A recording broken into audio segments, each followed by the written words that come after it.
Hello friends, उम्मीद है आप लोग बहुत अच्छे होंगे। फ्रेंड्स, आज के इस वीडियो में हम लोग 17वीं बीपीएससी एग्जाम 2024 के लिए एडुटेरिया के सेट नंबर 15 को कवर करेंगे। इससे पहले मैंने आप लोगों को कुल 14 सेट्स का प्रैक्टिस करा दिया है। अगर आपने पिछले वीडियोस को नहीं देखे हैं तो ज़रूर देख लीजिएगा।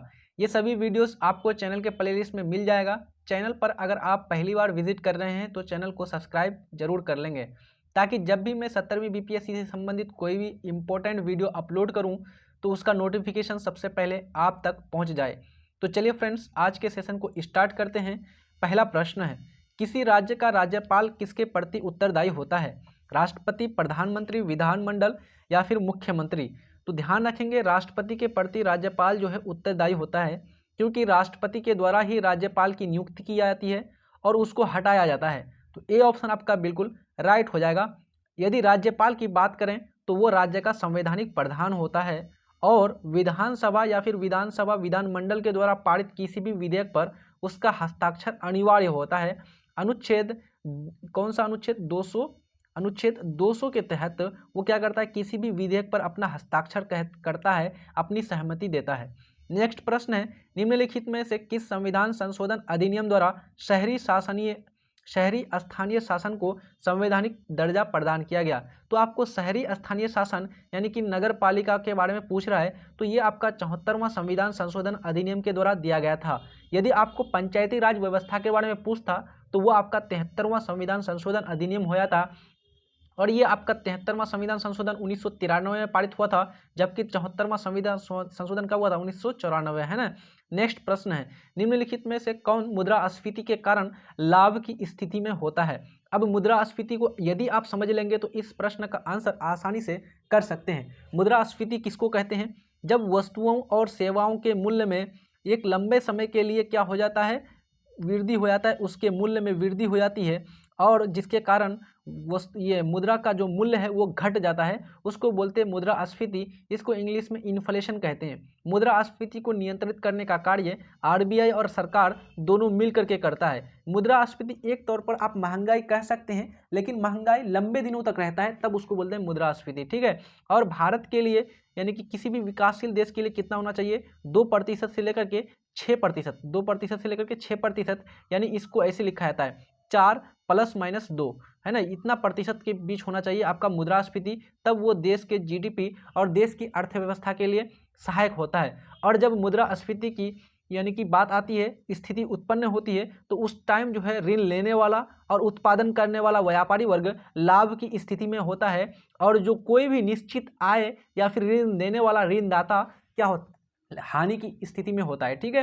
तो यहाँ पर आपको इस प्रकार से कूट मिलान कर लेंगे। नेक्स्ट है हमारा, मनुष्य में ब्लू बेबी सिंड्रोम किसकी अधिकता के कारण होता है? तो बिल्कुल आपका नाइट्रेट हो जाता है यहाँ पर, बिल्कुल राइट। नाइट्रेट के कारण ही, इसी की अधिकता के कारण ब्लू बेबी सिंड्रोम मनुष्य में क्या होता है, ये इसी के कारण ब्लू बेबी सिंड्रोम उत्पन्न होता है। पीयूष ग्रंथि का नियंत्रक है, पीयूष ग्रंथि को जो नियंत्रण करने वाला है वो कौन है? तो बिल्कुल आपका हाइपोथैलेमस ग्रंथि, आपका बी ऑप्शन आपका राइट हो जाएगा, ध्यान रखेंगे। नेक्स्ट प्रश्न है, इंडियन लीग किनके द्वारा स्थापित की गई थी? सुरेंद्र नाथ बनर्जी, आनंद मोहन बोस या फिर शिशिर कुमार घोष, सचिंद्र सान्याल? तो यहाँ पर आपका बिल्कुल क्या हो जाएगा, शिशिर कुमार घोष। इन्होंने ही इंडियन लीग की स्थापना की थी। आपको मैंने अनुशीलन समिति के बारे में बताया था, जल्दी से बताइए, अनुशीलन जो समिति थी इसकी स्थापना किसने किया था? इसका स्थापना बताइए जल्दी से। नेक्स्ट है हमारा, भारत में दास प्रथा पर प्रतिबंध लगाने की अनुशंसा कब की गई? तो दास प्रथा पर प्रतिबंध 1843 में किया गया था। ये बी ऑप्शन आपका बिल्कुल राइट हो जाएगा। और अगर आपको सती प्रथा पूछा जाए तो सती प्रथा पर क्या प्रतिबंध कब लगाया गया था? तो 1829 में लॉर्ड विलियम बेंटिक के द्वारा, किसकी सहायता से? राजा राम मोहन राय की सहायता से। नेक्स्ट प्रश्न है, वेलोड्रम का संबंध किस खेल से है? तो वेलोड्रम का जो संबंध है ये साइकिलिंग से संबंधित है, यानी एक तरह से स्टेडियम बनाया जाता है जिसमें साइकिलिंग की जाती है। तो यहाँ पर डी ऑप्शन बिल्कुल राइट हो जाएगा।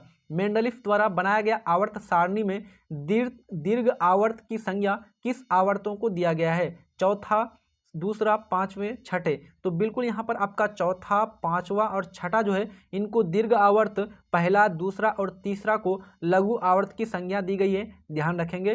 तो हमारा यहाँ पर कूट मिलान करेंगे तो हमारा हो जाएगा 1, 3, 4, सी ऑप्शन। नेक्स्ट प्रश्न है, निम्नलिखित में से कौन सही सुमेलित नहीं है? आपको बताना है सही सुमेलित नहीं है। अनुच्छेद 40 ग्राम पंचायतों का गठन, बिल्कुल राइट है। इसी में जो है ग्राम पंचायतों के गठन की बात की गई है अनुच्छेद 40 के अंतर्गत। अनुच्छेद 44 समान नागरिक संहिता, वीवीआई लगा दीजिए, ये क्वेश्चन आपको पूछने का संभावना है। तो इसको बोलते हैं यूसीसी, काफ़ी चर्चा में रहा ये आपका यूनिफॉर्म सिविल कोड है ना।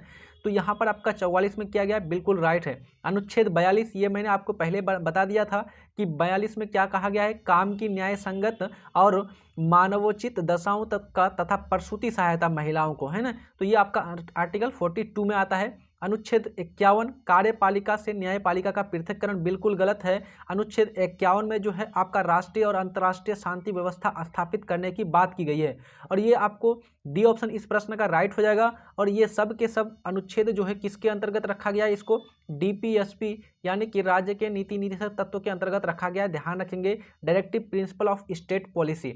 और डीपीएसपी जो है ये राज्य के लिए बनाया गया है, ये राज्य के मन पर कार्य करता है, यानी राज्य का जी करेगा तो लागू करेगा, अन्यथा नहीं करेगा। लेकिन जो फंडामेंटल राइट है जो आपका किस भाग में, भाग 3 में दिया गया है फंडामेंटल राइट यानी मौलिक अधिकार, और ये जो आपका राज्य के नीति निर्देशक तत्व है ये भाग 4 में दिया गया है, ध्यान रखेंगे। तो ये आपका फंडामेंटल राइट्स ये कैसा है, परिवर्तनीय है, इसको लागू करना अनिवार्य है, और डीपीएसपी सरकार की इच्छा पर, राज्य की इच्छा पर निर्भर करता है। नेक्स्ट बात कर लेते हैं, पसीने की ग्रंथियों का मुख्य कार्य क्या है। तो जो शरीर से पसीने जो ग्रंथियों द्वारा स्रावित होता है उसका मुख्य रूप से कार्य है शरीर के तापमान को नियंत्रित करना। तो डी ऑप्शन आपका बिल्कुल राइट हो जाएगा। अगर आपको मानव शरीर का तापमान पूछे, कमरे के तापमान पर, यानी कि मानव शरीर का तापमान तो कितना डिग्री होता है, 37 डिग्री सेल्सियस होता है, ध्यान रखेंगे।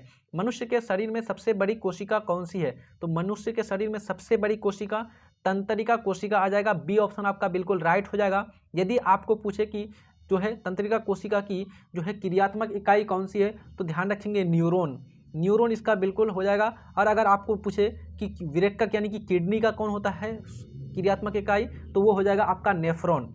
नेक्स्ट बात कर लेते हैं, सिंधु घाटी सभ्यता भारत की सर्वाधिक प्राचीन सभ्यता है। निम्नलिखित में कौन सा स्थल सिंधु घाटी सभ्यता का भारत में सबसे बड़ा स्थल है। तो बिल्कुल राइट आंसर क्या हो जाएगा, धौलावीरा इसका सबसे बड़ा आपका स्थल है। और धौलावीरा से क्या मिला है, खेल का मैदान यानी कि स्टेडियम मिला है, उन्नत जल प्रबंधन प्रणाली मिला है, यहाँ से 10 लिप यानी कि मुहर वाला एक लिपि मिला है ना। तो ये ध्यान रखेंगे, 10 लिपियों वाली एक आपका मुहर मिला है यहाँ से, तो डी नंबर आपका बिल्कुल राइट हो जाएगा। नेक्स्ट प्रश्न है, 1857 की क्रांति मुख्यतः किस कारण से असफल रहा, यानी इसके असफल का कारण पूछ रहा है। नेतृत्व का अभाव, बिल्कुल राइट है, कहीं पर कोई भी मन कर रहा था जिसका जो नेतृत्व कर लिया था, जैसे बिहार में वीर कुंवर सिंह, और वो भी सिर्फ और सिर्फ कहाँ पर, आरा छपरा वाला क्षेत्र में, जगदीशपुर वाले क्षेत्र में। इसी प्रकार से अगर बात करें दिल्ली में कोई और, मतलब कि बहादुर शाह जफर द्वितीय जिसको बोलते हैं, तो वो लोग यानी कि सही से नेतृत्व नहीं हो पा रहा था इसका, तो यहाँ पर बिल्कुल राइट हो जाएगा। किसी सामान्य योजना और केंद्रीय संगठन की कमी, बिल्कुल राइट है, यानी कि सही प्रकार से योजना और संगठित तरीके से इसको नहीं चलाया गया था, ये भी आपका राइट है। इसके प्रभाव का सीमित क्षेत्र होना, ये भी सही है, केवल और केवल उत्तरी भारत, और उसमें भी उत्तरी भारत में भी सिर्फ और सिर्फ दिल्ली, उत्तर प्रदेश, बिहार वाले क्षेत्र में ये आपका सक्रिय रूप से ये विद्रोह हुआ था। बाकी दक्षिण भारत, उत्तर पश्चिम भारत पूरा का पूरा इससे पृथक यानी कि अलग था। तो ये सारे कारण इसके असफलता के थे, डी ऑप्शन आपका बिल्कुल राइट हो जाएगा। दोस्तों आपसे मैं रिक्वेस्ट करूंगा, चैनल में न्यू है तो सब्सक्राइब जरूर करेंगे और वीडियो को लाइक भी करेंगे, और किसी न किसी ग्रुप में इसको शेयर कर देंगे ताकि आपके साथियों को भी इसका लाभ मिल सके। प्रश्न है, किस गवर्नर जनरल के काल में सिंध का विलय ब्रिटिश साम्राज्य में किया गया था। लैंड लैंस जो है Lord Lansdowne, Lord Auckland, Lord Ellenborough, Lord Dalhousie. तो यहाँ पर आपका लॉर्ड एलनबरो, सी ऑप्शन आपका बिल्कुल राइट हो जाएगा। इसी के काल में सिंध का विलय किया गया था ब्रिटिश यानी कि ब्रिटिश साम्राज्य में, ध्यान रखेंगे। और लॉर्ड डलहौजी के बारे में बात करेंगे तो ये इन्होंने कौन सी नीति अपनाई थी, डॉक्ट्रिन्स ऑफ लैप यानी व्यापकगत सिद्धांत है ना, इन्होंने अपनाया था। और इन्होंने जो है लगातार भारतीय यानी कि प्रांतों को जो है क्या किया था, इसमें अंग्रेजी साम्राज्य में मिला दिया था, और हड़प की नीति है ना लॉर्ड डलहौजी के द्वारा। और इन्होंने जो है क्या किया था, रेलवे लाइन बिछवाया था, है ना। रेलवे लाइन का क्या था, 16 अप्रैल है ना 1853 को मुंबई से थाने के बीच पहला जो रेलवे चलाया गया था लॉर्ड डलहौजी के द्वारा। नेक्स्ट बात कर लेते हैं इनसाइडर ट्रेडिंग का संबंध किससे है। इनसाइडर ट्रेडिंग, इस शब्द को समझिए। इनसाइडर ट्रेडिंग ये आपका जो है पूंजी बाजार में शेयर मार्केट से जुड़ा हुआ है। शेयर मार्केट में जो रुपया लगाया जाता है, जो निवेश किया जाता है, उसमें क्या होता है इनसाइडर ट्रेडिंग। यानी कि अगर आपको बात किया जाए शेयर मार्केट में क्या क्या आता है, आपका बॉम्बे स्टॉक एक्सचेंज आता है, नेशनल स्टॉक एक्सचेंज आता है। तो इसके कोई ना कोई अधिकारी होंगे ना इसको चलाने वाला, तो वो जो अधिकारी होते हैं उनको सारा चीज़ मालूम रहता है कि किसका शेयर आज ऊपर चढ़ेगा और किसका गिरेगा। तो ये आपको उन लोगों को मालूम रहता है, और वो क्या करता है दूसरे लोगों को, अपने सगे संबंधियों को जब बता करके कालाबाजारी, काला यानी कि ब्लैक तरीके से वो क्या करता है मार्केटिंग यानी शेयरिंग अपना इन्वेस्ट करता है रुपया और वहाँ से लाभ कमाता है। तो ये इनसाइडर ट्रेडिंग इसको कहा जाता है, और ये आपका डी ऑप्शन शेयर बाजार से जुड़ा हुआ शब्द है, ध्यान रखेंगे। नेक्स्ट बात कर लेते हैं LK झा समिति का संबंध किससे। इससे पहले मेरा आप प्रश्न का आंसर कीजिए जल्दी से। चुनाव संबंधित, ये चुनाव बोल रहे हैं आपका पंचायती राज से संबंधित कौन कौन से आपका समिति का गठन किया गया था, जल्दी से बताइए। कल ही मैंने आपको बताया है पंचायती राज व्यवस्था से संबंधित तो कौन कौन सा था आपका। 4 समितियां याद रखना है। एक आपका जो है बलवंत राय मेहता समिति, एक अशोक मेहता समिति, एक आपका लक्ष्मीमल सिंधवी समिति, और एक आपका कौन था आपका पी थुंगन समिति। ध्यान रखेंगे ये चारों का चारों पंचायती राज व्यवस्था से जुड़ा हुआ था। और LK झा समिति जो है ये आपका अप्रत्यक्ष कर यानी इनडायरेक्ट कर से जुड़ा हुआ है। इनडायरेक्ट कर की बात करें तो इसमें अभी वर्तमान में GST सबसे बड़ा है। GST के अंतर्गत सारे चीज़ों को रखा गया है, वस्तुओं और सेवाओं। GST यानी कि गुड्स एंड सर्विस टैक्स, इसकी शुरुआत किया गया था 1 जुलाई 2017 है ना, 1 जुलाई 2017। ध्यान रखेंगे ये आपका इम्पोर्टेंट है। नेक्स्ट बात कर लेते हैं हम लोग, डॉक्टर राजेंद्र प्रसाद संविधान सभा के निम्न में से किस समिति के अध्यक्ष बनाए गए थे। प्रक्रिया एवं नियमन समिति, बिल्कुल सही है। किस प्रकार से संविधान सभा की प्रक्रिया चलेगी और इसका नियमन कैसे किया जाए, नियम कानून कैसे बनाए जाए। संचालन समिति, इसका संचालन उसी की अध्यक्षता में किया जा रहा था। और वित्त एवं कर्मचारी समिति, बिल्कुल ये तीनों का तीनों डॉक्टर राजेंद्र प्रसाद के साथ यानी कि उसका अध्यक्ष था। तो हमारा यहाँ पर उपयुक्त में से सभी हो जाएगा, डी ऑप्शन आपका राइट हो जाएगा। संविधान सभा की स्थापना 9 नवंबर 1946 को किया गया है। और इसका जो है अस्थायी अध्यक्ष किसको बनाया गया था, जल्दी से कमेंट बॉक्स में बताइए। इसका अस्थायी अध्यक्ष राजेंद्र प्रसाद, डॉक्टर राजेंद्र प्रसाद 12 नवंबर को बनाया गया था, लेकिन 3 दिन के लिए अस्थायी अध्यक्ष जल्दी से कमेंट बॉक्स में बताएंगे। जरा दृष्टि दोष के निवारण के लिए किस लेंस का प्रयोग किया जाता है। जरा दृष्टि दोष, देखिए जरा दृष्टि जो दोष है इसमें क्या किया जाता है, जरा दृष्टि दोष में, इस दोष में न तो दूर दिखता है सही से, न ही निकट दिखता है। यानी आप कह सकते हैं जरा सा दूर दिखेगा, जरा सा नज़दीक दिखेगा, न ही दूर बढ़िया से दिखेगा, न ही नज़दीक बढ़िया से दिखेगा। तो इसमें दोनों दोष पाया जाता है। और जब दोनों दोष पाया जाएगा तो दोनों लेंस का प्रयोग करेंगे, उत्तल लेंस और अवतल लेंस। और जब दोनों लेंस को मिला करके यूज करते हैं, बनाते हैं, तो वो बनता है आपका बायोफोकल लेंस, द्विफोक्सी लेंस। यानी एक लेंस में दोनों यानी फोकस रहेगा आपका, उत्तल लेंस का भी और अवतल लेंस का। बाकी अवतल लेंस की बात करें तो ये किससे जुड़ा हुआ है, इसका ये किसके लिए प्रयोग करते हैं, तो ये आपका दूर दृष्टि दोष की निकट दृष्टि दोष, जल्दी से बताइए। तो निकट दृष्टि दोष को दूर करने के लिए अवतल लेंस का प्रयोग करते हैं, और दूर दृष्टि दोष को दूर करने के लिए उत्तल लेंस का प्रयोग करते हैं। अब आप लोग कमेंट बॉक्स में बताएंगे बेलनाकार लेंस का प्रयोग किसके लिए करते हैं, बेलनाकार लेंस। तो बिल्कुल राइट आपका किसके लिए हो जाता है बेलनाकार लेंस का प्रयोग, जल्दी बताइए। तो वो आबिंदुकता के लिए करते हैं। कर्क रेखा निम्न में से किस देश से होकर नहीं गुजरती है। कर्क रेखा, बहामास, लीबिया, ब्राजील, UAE। तो कर्क रेखा आपका ब्राजील से होकर नहीं गुजरती है। क्यों, क्योंकि ब्राजील से होकर के आपका भूमध्य रेखा गुजरती है। कौन सी रेखा गुजरती है, भूमध्य रेखा गुजरती है, यानी कि 0 डिग्री अक्षांश गुजरती है। और कर्क रेखा जो है भारत से भी गुजरती है। ये कर्क रेखा आपका उत्तरी गोलार्ध में है, ये आपका पृथ्वी है, बीचों बीच ये आपका भूमध्य रेखा जिसको 0 डिग्री अक्षांश कहते हैं, उत्तर में है आपका 23.5 डिग्री उत्तरी अक्षांश, इसी को कहा जाता है आपका कर्क रेखा। भारत के 8 राज्यों से होकर के गुजरती है, गुजरात, राजस्थान, मध्य प्रदेश, छत्तीसगढ़, झारखंड, वेस्ट बंगाल, त्रिपुरा, मिजोरम।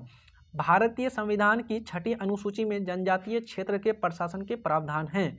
निम्नलिखित में कौन सा राज्य इस सूची के अंतर्गत नहीं आता है, आपको बताना है। तो 6ठी अनुसूची, भारत के संविधान में टोटल कितनी अनुसूचियां हैं, 12 अनुसूचियां हैं। इसमें आपका जो 6वीं अनुसूची जो है ये जनजातीय क्षेत्रों में प्रशासन से संबंधित है, और इसके अंतर्गत जो है आसाम को रखा गया है, आसाम, उसके बाद मेघालय, नागालैंड, त्रिपुरा। लेकिन मणिपुर को नहीं रखा गया, तो बी ऑप्शन आपका बिल्कुल राइट हो जाएगा। नेक्स्ट 22 नंबर का प्रश्न है दोस्तों, 1857 की क्रांति से संबंधित कथनों को सुमिलित करें, यानी आपको मिलाना है। एक तरफ व्यक्ति है और एक तरफ दिया गया कथन है। Disraeli, T R. Holmes, B D. Savarkar, colonel Reese. तो यहाँ पर आपका देखेंगे तो डिजरेली ने क्या कहा था, डिजरेली ने 1857 के विद्रोह के बारे में कहा था ये आपका एक राष्ट्रीय विद्रोह है। टी.आर. होम्स ने कहा था कि ये आपका भारतीय बर्बरता और जो है ब्रिटिश सभ्यता का युद्ध है।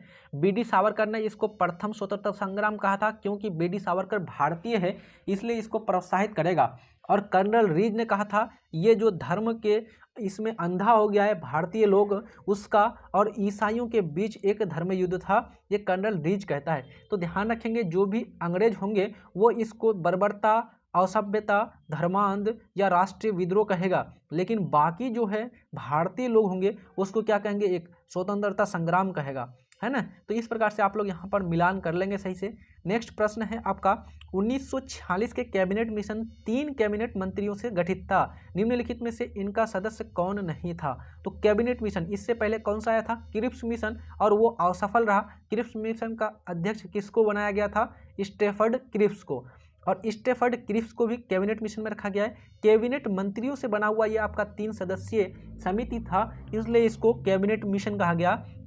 और इसका एक सदस्य था आपका स्टेफर्ड क्रिप्स, दूसरा सदस्य था ए.वी. अलेक्जेंडर और तीसरा था सर पैट्रिक लॉरेंस। लेकिन जॉन साइमन जो है इसका आपका सदस्य नहीं था। जॉन साइमन कमीशन का अध्यक्ष था, ध्यान रखेंगे। नेक्स्ट बात कर लेते हैं, निम्नलिखित में कौन सी जलधारा प्रशांत महासागर की ठंडी जलधारा है। ठंडी बताना है और प्रशांत महासागर की बताना है। हम्बोल्ट, बिल्कुल पहला ही ऑप्शन आपका दिया हुआ है हम्बोल्ट, ये आपका ठंडी जलधारा है, ध्यान रखेंगे।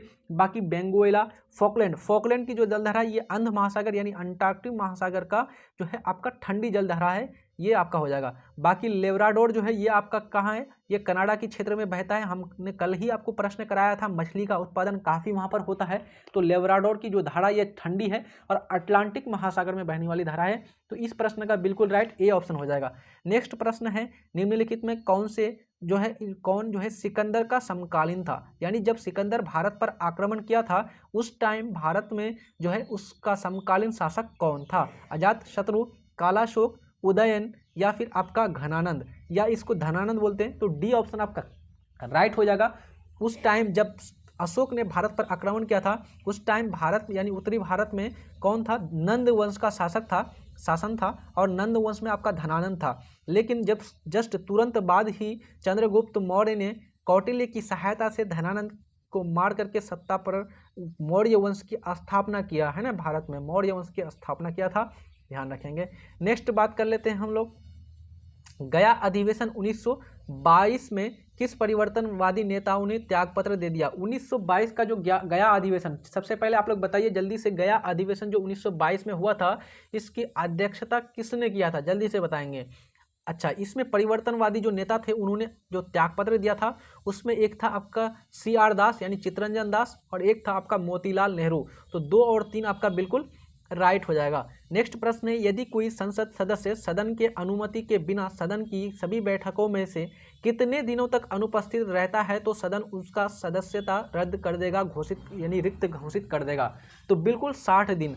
अगर कोई लोकसभा या राज्यसभा का सदस्य है और वो 60 दिनों तक बिना लोकसभा के अध्यक्ष या राज्यसभा के अध्यक्ष को बिना उससे अनुमति लिए 60 दिनों तक क्या रहता है, अनुपस्थित रहता है, तो उसकी जो सदस्यता है उसको रद्द कर दिया जाएगा। ए ऑप्शन आपका बिल्कुल राइट हो जाएगा।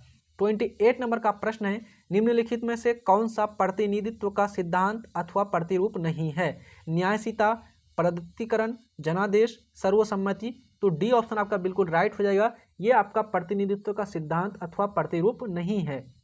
नेक्स्ट है हमारा, विश्व बाजार में यदि किसी वस्तु की देश की मुद्रा की आपूर्ति की अपेक्षा यानी कि सप्लाई की अपेक्षा डिमांड अधिक हो जाए, मांग अधिक हो जाए, तो उस मुद्रा को क्या कहते हैं। तो उस मुद्रा को कहेंगे हम लोग दुर्लभ मुद्रा, यानी जल्दी मिलती नहीं है, यानी कि आपका मांग बहुत ज़्यादा है लेकिन मुद्रा बाजार में है ही नहीं है, तो उसको बोलते हैं दुर्लभ मुद्रा। और इसका बेस्ट एग्जाम्पल है आपका अमेरिकी डॉलर। नेक्स्ट बात कर लेते हैं, प्लास्टर ऑफ पेरिस रासायनिक रूप से होता है। प्लास्टर ऑफ पेरिस जल्दी से बताएंगे इसका सूत्र क्या होगा। कल ही मैंने पढ़ाया है आपको 14th नंबर सेट में, आपको 5 महत्वपूर्ण यौगिक और उसके मिलान से संबंधित प्रश्न कराया था। तो प्लास्टर ऑफ पेरिस जो है इसका उपयोग जो है दो प्रकार से किया जाता है, हड्डियों को जोड़ने के लिए, मूर्तियों को सांचा देने के लिए। और अगर बात की है इसके सूत्र के बारे में तो CaSO4 हाफ H2O यानी कैल्शियम सल्फेट अर्ध हाइड्रेट। ठीक है, तो यहाँ पर आपका कौन सा हो जाएगा, बी ऑप्शन आपका बिल्कुल राइट हो जाएगा। नेक्स्ट बात कर लेते हैं, मानव शरीर में पित्त रस का निर्माण कहाँ पर होता है। पित्त रस का जो निर्माण होता है कहाँ पर होता है बताना है आपको। तो इसका निर्माण होता है यकृत में। काफ़ी कंफ्यूजन वाला क्वेश्चन है, इसका आंसर आप लोग पित्ता से मार देते हैं जो कि आपका गलत है। यकृत इसका निर्माण करता है, पित्ता से इसका श्रवण करता है। बाकी अमाशय जो है ये आपका हाइड्रोक्लोरिक अम्ल का श्रावण करता है। अग्नाशय जो है इंसुलिन जो है आपका हार्मोन का श्रवण करता है।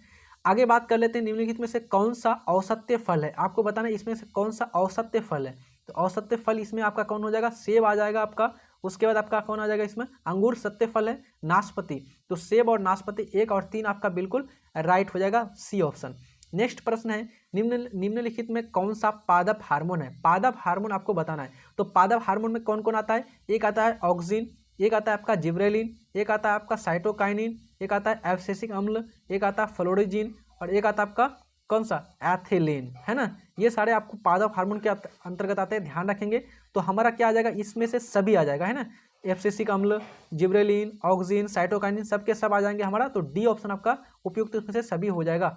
निम्नलिखित में से किस सब्जियों का जड़ नहीं खाया जाता है, आलू, गाजर, चुकंदर, सलजम। तो इस प्रकार से अगर देखेंगे तो चुकंदर हो, गाजर हो, इस प्रकार का क्या, इसका जड़ को खाया जाता है ना, इसका किसको खाया था, जड़ को खाया जाता है। लेकिन जो आपका आलू है ना, इसके तने को खाया जाता है, जड़ को नहीं। तो ए ऑप्शन आपका बिल्कुल राइट हो जाएगा। सल्फ्यूरिक अम्ल बनाने की संपर्क विधि में किसका उपयोग उत्प्रेरक के रूप में करते हैं। सल्फ्यूरिक अम्ल, इसका सूत्र क्या होता है, H2SO4। यदि इसका निर्माण करना हो, H2SO4, इसको गंधक अम्ल भी बोला जाता है और इसको बैटरी अम्ल भी बोला जाता है, ध्यान रखेंगे ये आपका। और इसका अगर निर्माण करना है संपर्क विधि से तो प्लेटिनम चूर्ण का प्रयोग किया जाता है उत्प्रेरक के रूप में। नेक्स्ट प्रश्न है, उत्प्रेरक क्या काम करता है। तो उत्प्रेरक जो है आपका अभिक्रिया की गति को तेज और कम करता है।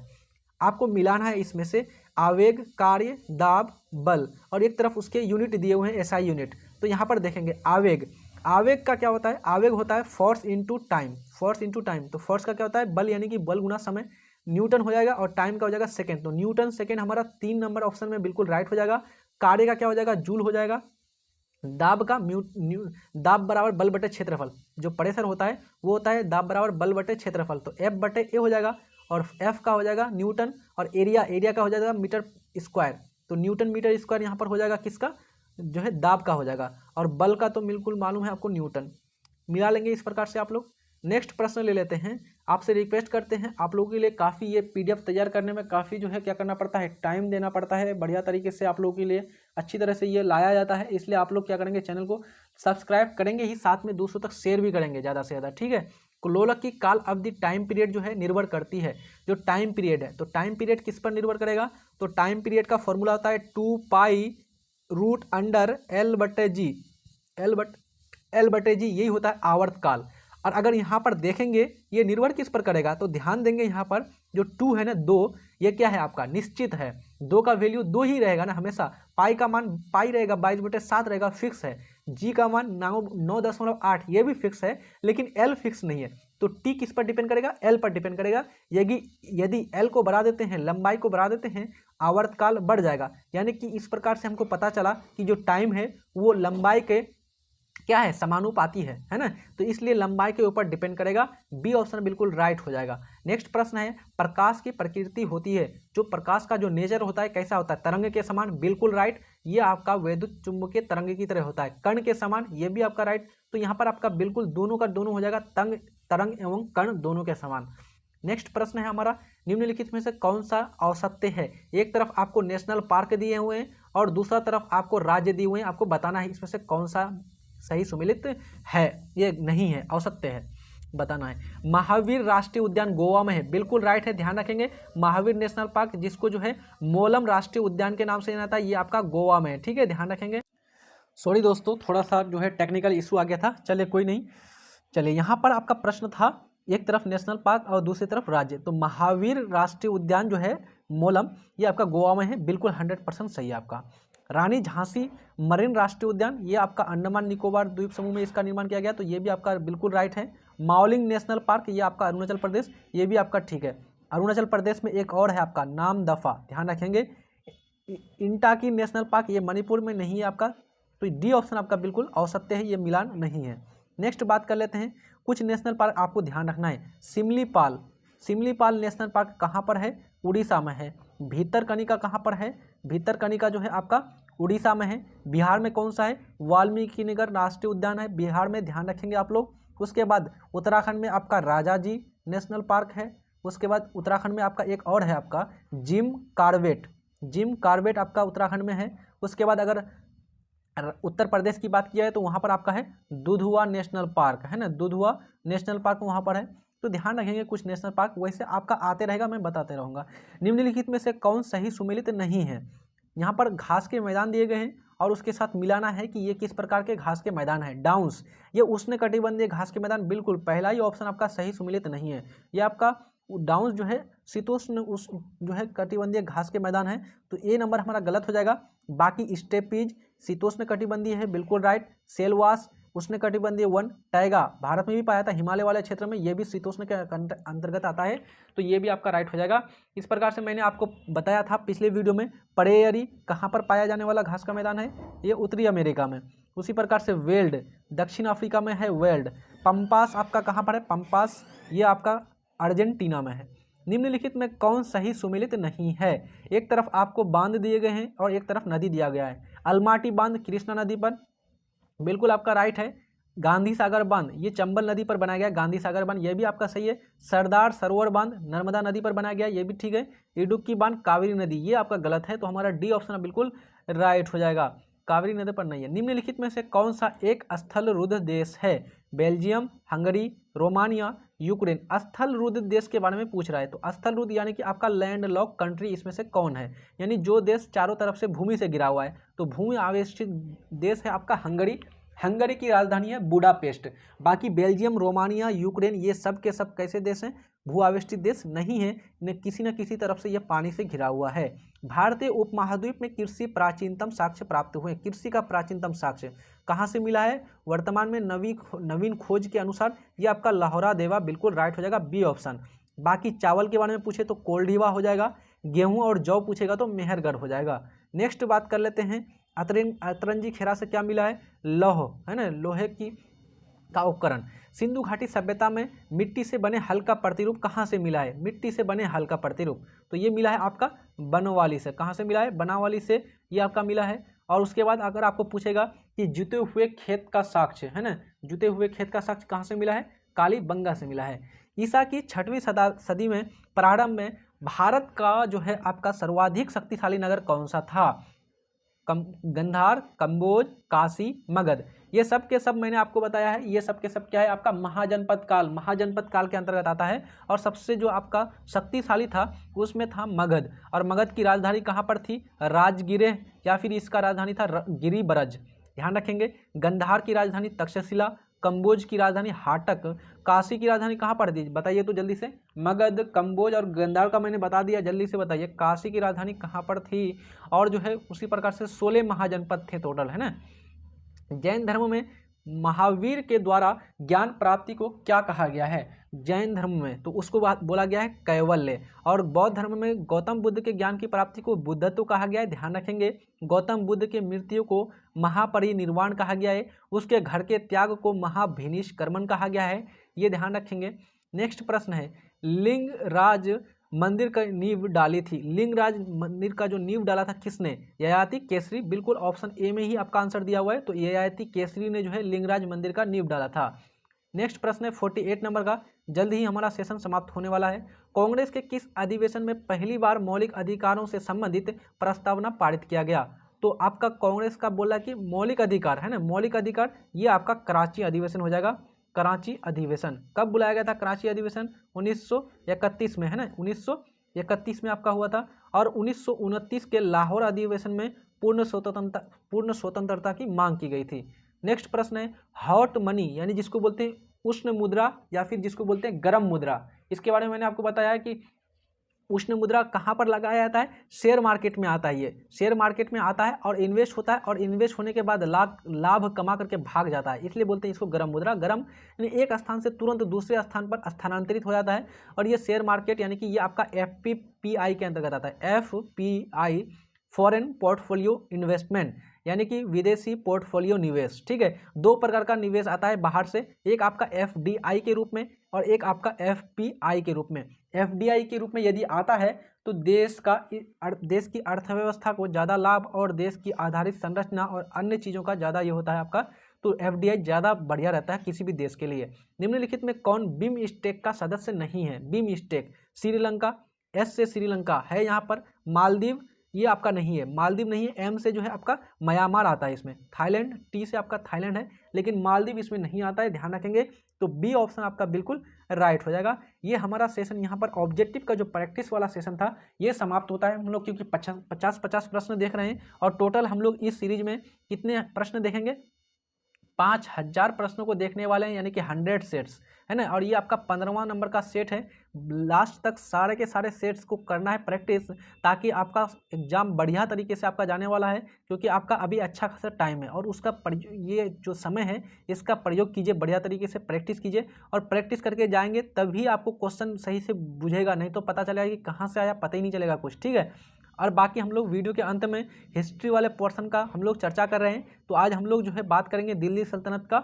आगे दिल्ली सल्तनत का हम लोगों ने कल बात किया था कुछ, है ना, जो है गयासुद्दीन तुगलक वंश के बारे में बात किया था। तो आज हम लोग खिलजी वंश के बारे में बात कर लेते हैं।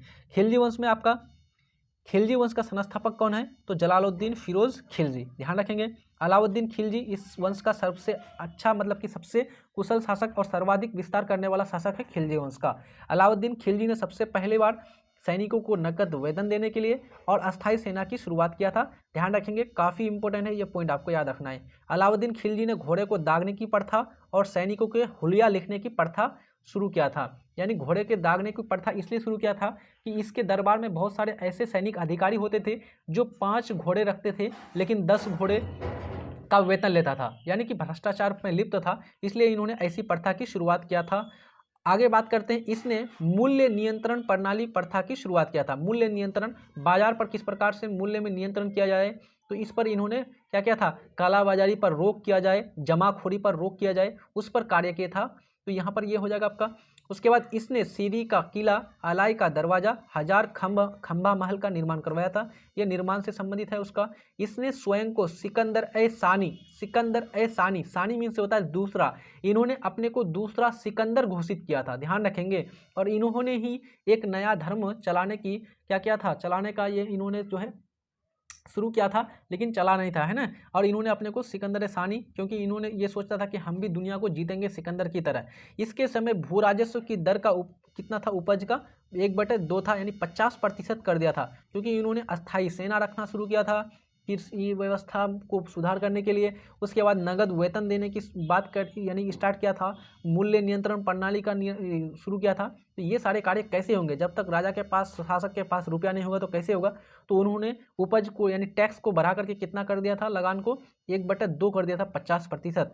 दक्षिण भारत विजय हेतु इन्होंने, अलाउद्दीन ने किसको भेजा था? अलाउद्दीन खिलजी ने मलिक काफूर को भेजा था, ध्यान रखेंगे, मलिक काफूर को। अलाउद्दीन खिलजी के मृत्यु के पश्चात कुतुबुद्दीन मुबारक खिलजी दिल्ली के सिंहासन पर बैठा था। कुतुबुद्दीन मुबारक खिलजी को नग्न स्त्री और पुरुषों की संगत पसंद था, है ना, हिजड़ों का यानी संगत कहा था इसको, मुबारक खिलजी। ध्यान रखेंगे, ये सारे पॉइंट्स हमने कवर किए आज की इस सेशन में। आई थिंक ये सेशन आप लोगों को काफ़ी इंपॉर्टेंट लगा होगा। जल्दी से लाइक कर देंगे, दूसरों को शेयर भी कर देंगे। पढ़ते रहिए अच्छी तरह से। मिलते हैं नेक्स्ट वीडियो में, तब तक के लिए जय हिंद, धन्यवाद।